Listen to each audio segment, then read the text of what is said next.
ప్రైజ్లో దేవునికి మహిమ కలుగును గాక. మన ప్రభువును రక్షకుడైన యేసుక్రీస్తు నామములో అందరికీ వందనాలు తెలియజేస్తూ ఉన్నాను. దేవుడిచ్చిన ఇటు గొప్ప సమయాన్ని బట్టి ప్రభువును కనపరుస్తూ ఈ లైవ్ వీక్షిస్తున్న వారందరికీ కూడా ప్రత్యేకంగా వందనాలు తెలియజేస్తూ ఉన్నాను. ఈ రోజున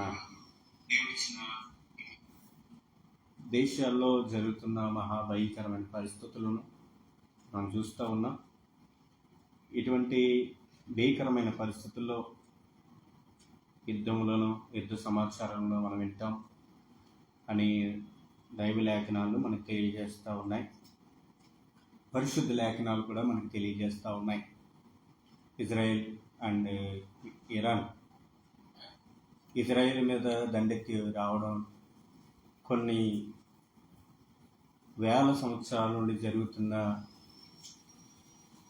యుద్ధాలను మనం చూస్తూ ఉన్నాం. మొన్నటి వరకు సిరియా జరిగింది, గాజా చేసింది. అనేక రైతులు అనేక సార్లు ఇజ్రాయెల్ మీదకి దండెత్తి వస్తూనే ఉన్నారు. ఇప్పుడు ఇరాన్ తన యొక్క చర్య ద్వారా లేదా వారి యొక్క ఆలోచనల ద్వారా ఎలాగైనా ఇజ్రాయెల్ రాజ్యములను భూమి మీద ఉండకుండా తుడిచివేద్దామని పలు ప్రయత్నాలు చేస్తూ ఉన్నాయి. ఇలా చేస్తున్న సమయంలో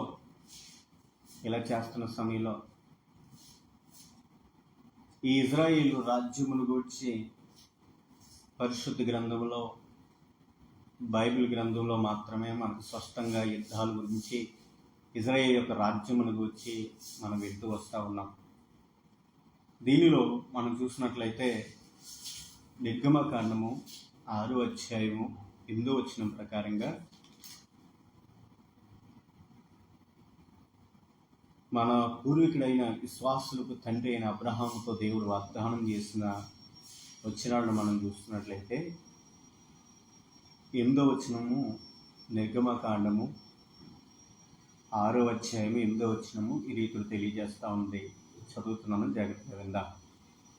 నేను అబ్రహాము, ఇస్సాకు, యాకోబులకు ఇచ్చేదనని చెయ్యెత్తి ప్రమాణము చేసిన దేశంలోనికి మిమ్మల్ని రప్పించి దాన్ని మీకు స్వాస్థ్యముగా ఇచ్చేదను. నేను యెహోవానని చెప్పమనగా. అబ్రహాముతో దేవుడు వాగ్దానం చేసిన విషయాలను మనం చూస్తూ ఉన్నాం. దేవుని యొక్క చేసిన వాగ్దానాలను మనం చూస్తూ ఉన్నాం. పరిశుద్ధ లేఖన ప్రకారంగా మనం ఆలోచన చేయగలిగితే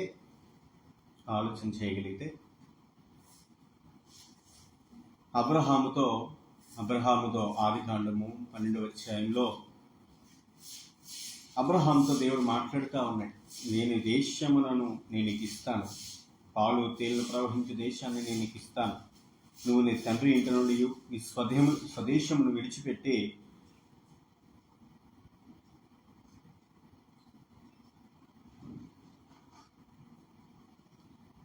తన తండ్రి ఇంటి హారానులో నుండి బయలుదేరి నేను నీకు చూపిస్తున్న దేశమునకు వెళ్ళుము, అక్కడ నిన్ను ఆశీర్వదిస్తాను. అక్కడ ఏమని రాయబడతా ఉందనంటే, ఐగుప్తు నది మొదలుకొని యూఫ్రటీసు నది వరకు నేను మీకు స్వాస్థ్యముగా ఇచ్చేదను. నేను మీకు ఇది స్వాస్థ్యముగా ఇచ్చేదనని దేవుడైన యెహోవా అబ్రహాముకు వాగ్దానం చేసిన వాగ్దానాన్ని మనం చూస్తూ ఉన్నాం. ఈ వాగ్దానము పొందిన అబ్రహాము తన స్వదేశమును విడిచిపెట్టి సొంత ప్రాంతాన్ని విడిచిపెట్టి పాలు తేళ్లు ప్రవహించు రాజ్యమునకు ఆయన బయలుదేరి వెళ్ళాడు. ఆయన బయలుదేరి వెళ్ళిన తర్వాత అక్కడ జరుగుతున్న విషయాన్ని మనం చూసినట్లయితే, అక్కడ అబ్రహామును ఆశీర్వదించాడు, పంటలు ఆశీర్వదించాడు, పొలంలో అన్ని విధాలుగా అబ్రహామును ఆశీర్వదించాడు. అయినను తన కుమారుడికి సంతానం లేదు. సంతానం లేకపోతే అబ్రహాముకు సంతానం లేదు.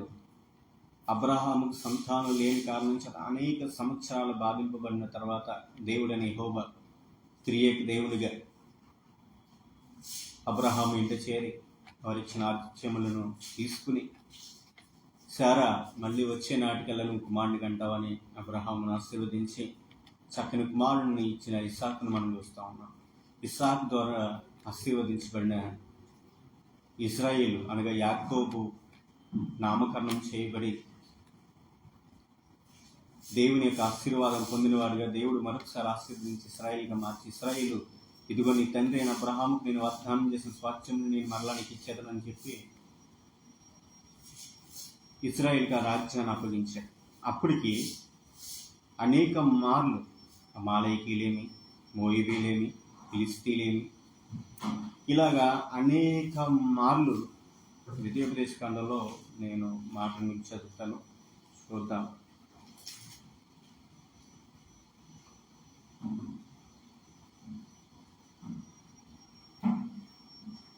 హివ్వీలు, గిర్గాషీలు, అమోరీలు, కనానీలు, పెరిజీలు, హివ్వీలు, మొబిసీలు అని 7 జాతుల వాళ్ళు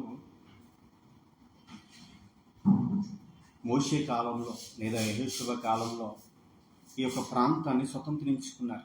ఇశ్రాయేలీయులు ఒకానొక రోజు ఈ యొక్క రాజ్యంలో ఉండకుండా దేవుడు ఇచ్చిన వాగ్దానం భూమి అయిన ఇజ్రాయేల్ ప్రాంతంలో ఉండకుండా కరువు వచ్చిందని, కష్టం వచ్చిందని ఇజ్రాయేల్ ప్రాంతాన్ని విడిచిపెట్టి ఐగుప్తు ప్రాంతానికి వెళ్ళిపోయి ఐగుప్తు ప్రాంతంలో సుమారు 430 సంవత్సరాలు ఐగుప్తు బానిసత్వం కింద పోయిన తర్వాత మోషే ద్వారా ఐగుప్తీయుల నుండి ఇశ్రాయేల్ విడిపించి కనాను దేశం చేర్చడానికి మోషేని ఏర్పాటు చేసుకున్నాడు. మోషే కొద్ది కాలం చనిపోయిన తర్వాత యెహోషువను ఏర్పాటు చేసుకుని యెహోషువ ద్వారా ఇశ్రాయేల్ అందరినీ కనాను దేశంను స్వతంత్రించుకున్నాడు. ఇక్కడే మనం ఆలోచన చేసినట్లయితే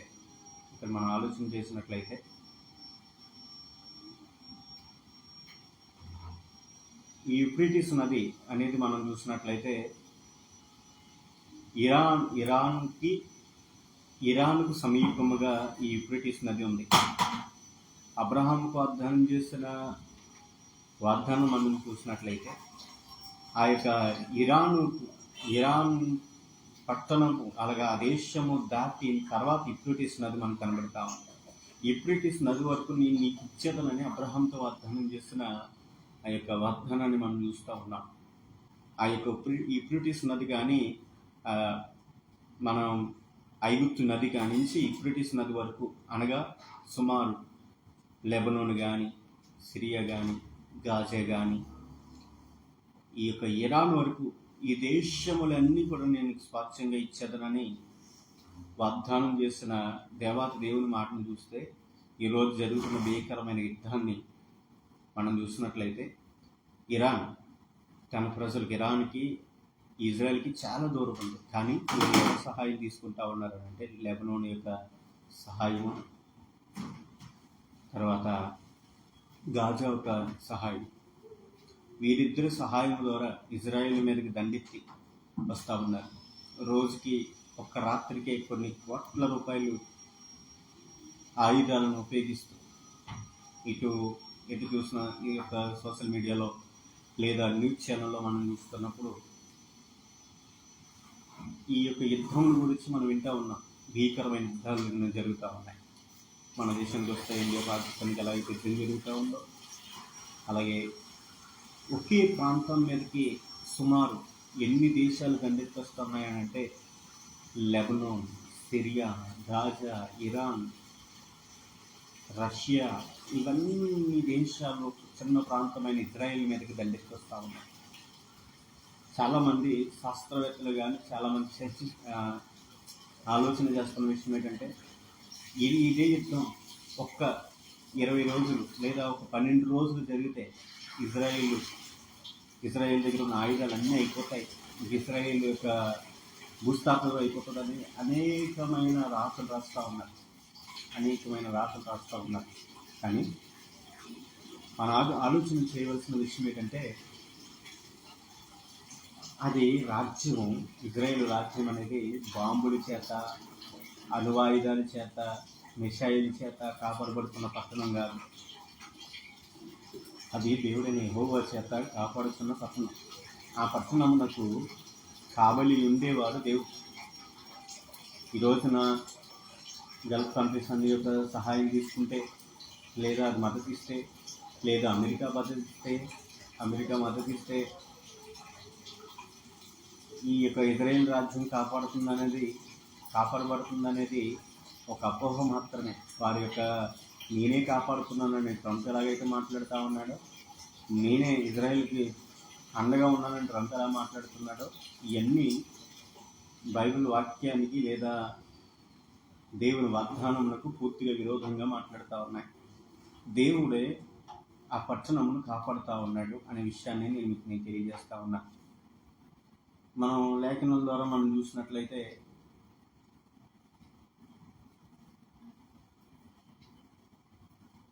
నూట 121వ కీర్తనలో రీతిలో రాయబడతా ఉంది. సరే, మనం ఆలోచన చేసినట్లయితే 121వ కీర్తనలో 6వ వచనం ప్రకారంగా 122వ కీర్తనలో 122వ కీర్తన 6వ వచనం ప్రకారంగా అక్కడ ఇజ్రాయెల్ ప్రాంతం గురించి మాట్లాడుతూ ఈ 122వ కీర్తన మనకి చెప్పబడుతూ ఉంది. నేను కీర్తనను చదవడానికి ఇష్టపడతా ఉన్నాను. దయచేసి అందరూ వినడానికి ప్రయత్నించవలసిందిగా నేను మనవి చేస్తా ఉన్నాను. యెహోవా మందిరమునకు వెలుగమని జనులు నాతో అనినప్పుడు నేను సంతోషించి తిని, యెరూషలేమా, మా పాదములు నీ గుమ్ములో నిలిచుచున్నవి. యెరూషలేమా, బాగుగా కట్టబడిన పట్టణమైన నీవు కట్టబడి ఉన్నావు. ఇశ్రాయేలుకు నియమించబడిన శాసనములను బట్టి యెహోవా నామమునకు కృతజ్ఞతాస్తుతులు చెల్లించుటకై. ఇక్కడ మాట్లాడుతున్న మాటని మీకు తెలియజేస్తా ఉన్నాను. ఇశ్రాయేలుకు నియమించబడిన శాసనమును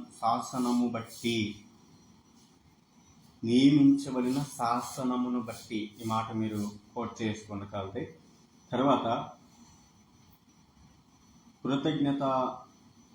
కృతజ్ఞతాస్తుతులు చెల్లించుటకై వారి గోత్రములను, యెహోవా గోత్రములను అక్కడికి ఎక్కి వెళ్ళును. అచ్చట న్యాయము తీర్చుటకై సింహాసనములను, దావీదు వంశములను సింహాసనములను స్వాచ్ఛంగా ఉన్నవి. యెరూషలేము యొక్క క్షేమం కొరకు ప్రార్థన చేయుడి. యెరూషలేమా, నిన్ను ప్రేమించువారు వర్ధిల్లెదరు. నీ ప్రాకారంలో నెమ్మది కలుగునుగాక, నీ నగరలో క్షేమముండునుగాక. నా సహోదరుల నిమిత్తము, నా సహవాసము నిమిత్తము నీకు క్షేమం కలుగునుగాక అని నేనందును. మన దేవుడైన యెహోవా మందిరమును నిమిత్తము నీకు మేలు చేయ ప్రయత్నము చేసేదను. ఇక్కడ మాట్లాడుతున్న మాట ఉంటుంది, యెరూషలేము క్షేమం కొరకు ప్రార్థన చేయుడి. యెరూషలేమా, నిన్ను ప్రేమించేవారు వర్ధిల్లెదరు. యెరూషలేమా, నిన్ను ప్రేమించేవారు వర్ధిల్లెదరు. ఇక్కడ మనం చూస్తున్నట్లయితే వాక్యాన్ని మనం ఆలోచన చేయగలుగుతున్నప్పుడు, ఎవరైతే ఎన్ని దేశాలు, ఒక్క దేశం అనేది కాదు, మనం ఒకసారి ఈ యొక్క మ్యాప్ మనం చూడగలిగితే, లేదా పక్కనున్న ప్రాంతాలు మనం చూసినట్లయితే, ఆ పట్టణములను లేదా ఈ యొక్క ఇజ్రాయేల్ ప్రాంతాన్ని నాశనం చేద్దామని ఎన్నో ప్రయత్నాలు చేసి, దానికి మేము ఎవరూ నాశనం చేయలేము అని అనుకుని హిట్లర్ అనుకున్నాడు, ఎవరూ నాశనం చేయలేదు, నేను ఖచ్చితంగా నాశనం చేస్తానని యూదులు అనేక మందిని ఓచకోత కోసి చంపేశారు. అయినను ఇజ్రాయేల్ని కదపలేకపోయారు. ఈ రోజున మహా అయితే చిన్న పట్టణమైన ఇజ్రాయేల్ ప్రాంతం మీదకి వెళ్ళడానికి ఎన్ని దేశాలు వస్తూ ఉంటాయంటే, గల్ఫ్ కంట్రీస్, ఈ యొక్క 5 కంట్రీస్ మనం చూసినట్లయితే, ఈ 5 కాకుండా ఇరాన్, రష్యా, లెబనాన్, సిరియా, పాలస్తీనా, గాజా, ఈ ప్రాంతాలన్నీ పలుమార్లు ఒక సంవత్సరానికి సుమారు 200 సార్లు పైగానే దండెత్తొస్తూ ఉన్నాయి.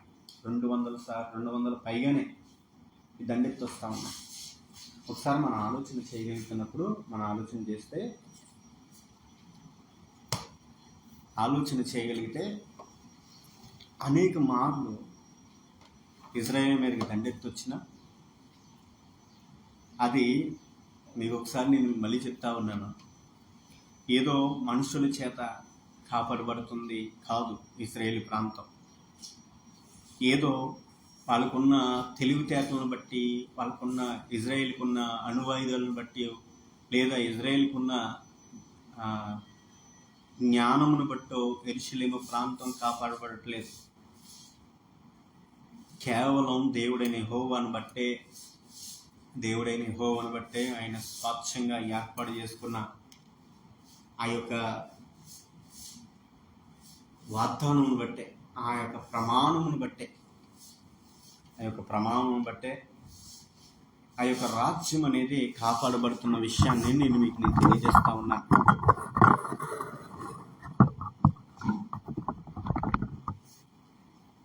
పలుసార్లు దండెత్తొస్తా ఉన్నప్పుడు అనేక మార్లు ఇజ్రాయేల్ మీదకి దండెత్తి వస్తున్న విషయాన్ని మనం చూస్తున్నప్పుడు, లేదా ఆ ప్రాంతం మీదకి పలుసార్లు లేపబడుతూ ఉన్నప్పుడు అనేక మంది దండెత్తి వస్తూ ఉన్నారు. ఇజ్రాయేల్ ప్రాంతం అనేవారు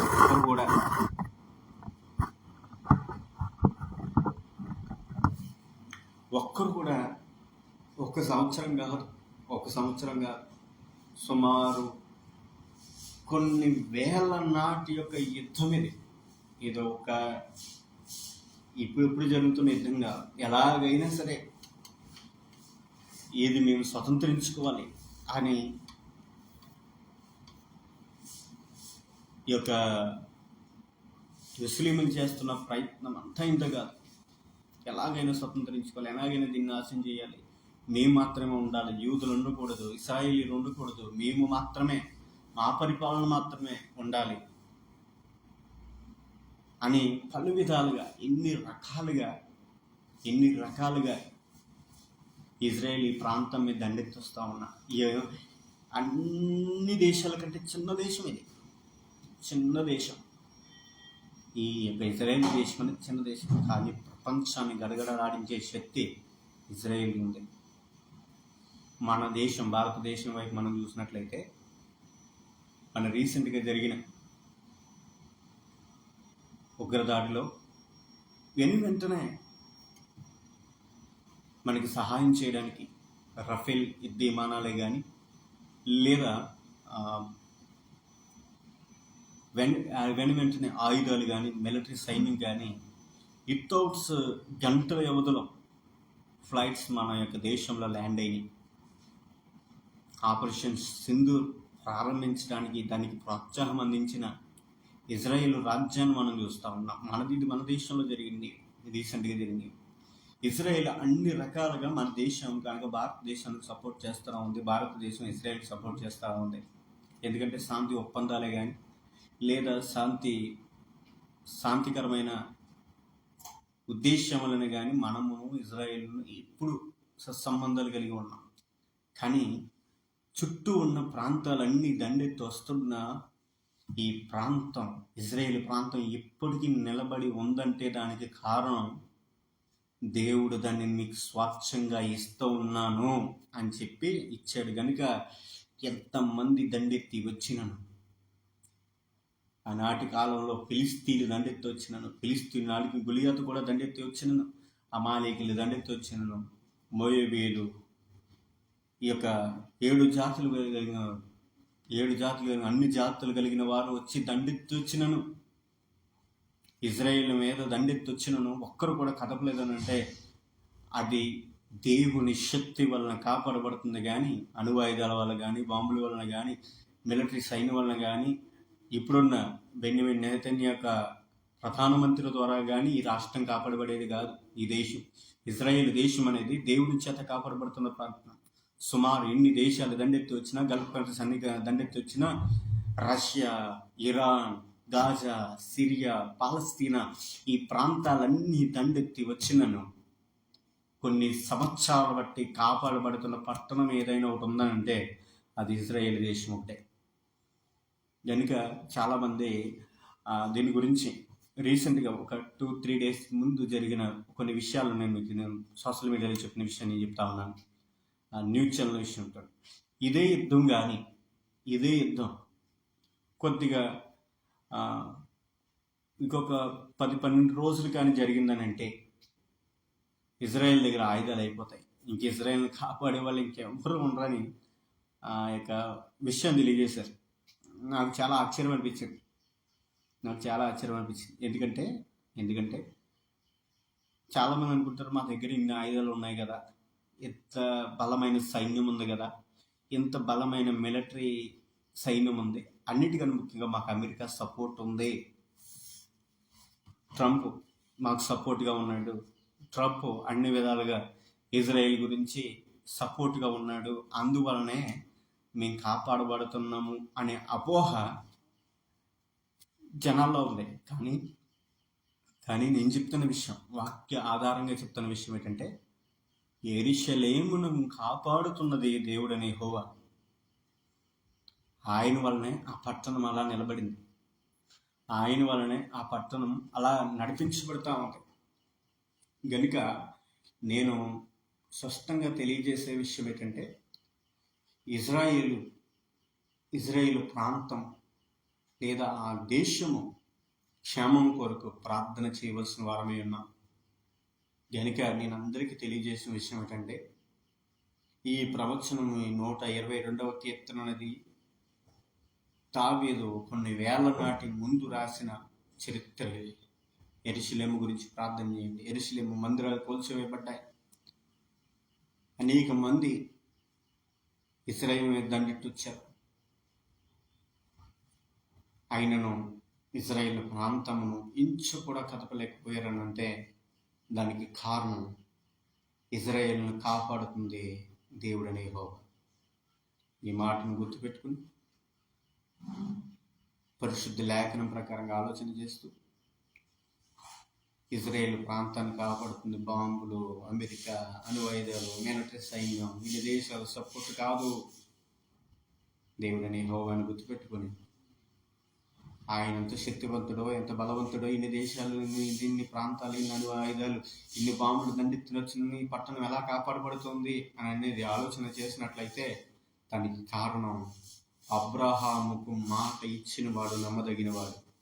అబ్రహాముకు మాట ఇచ్చి దాన్ని నెరవేర్చిన వాడు నమ్మదగిన వాడు. గనుక శక్తివంతమైన దేవుడు, రోషము కలిగిన దేవుడు, తన స్వాస్థ్యమును కదిలింపగలిగిన శక్తిని ఈ భూమి మీద ఎవడికి లేదు. That is power of Israel. ఇది బ్యాక్ అది ఇజ్రాయెల్కి వెనకుండి కాపాడుతూ నడిపిస్తున్నది దేవుడనే యెహోవా. గనుక ఆయన శక్తిని కనుగొని ఆయన మాటలను విన మీరందరూ దేవుడు ఎంత శక్తిమంతుడో గ్రహించి నడుస్తారని నేను ఈ మాటలను తెలియజేస్తా ఉన్నాను. ప్రార్థన చేద్దాం. ఇజ్రాయేల్ క్షేమం కొరకు ప్రార్థన చేద్దాం. ఇజ్రాయేల్ మారుమనసు కొరకు ప్రార్థన చేద్దాం. చుట్టూ శత్రు సమూహములన్నిటినీ దేవుడు తన ప్రజలను జయించలాగిన మనం ప్రార్థన చేద్దాం. దేవుడు మనందరికీ తోడైంది తన కృప ద్వారా నడిపించి దీవించును గాక.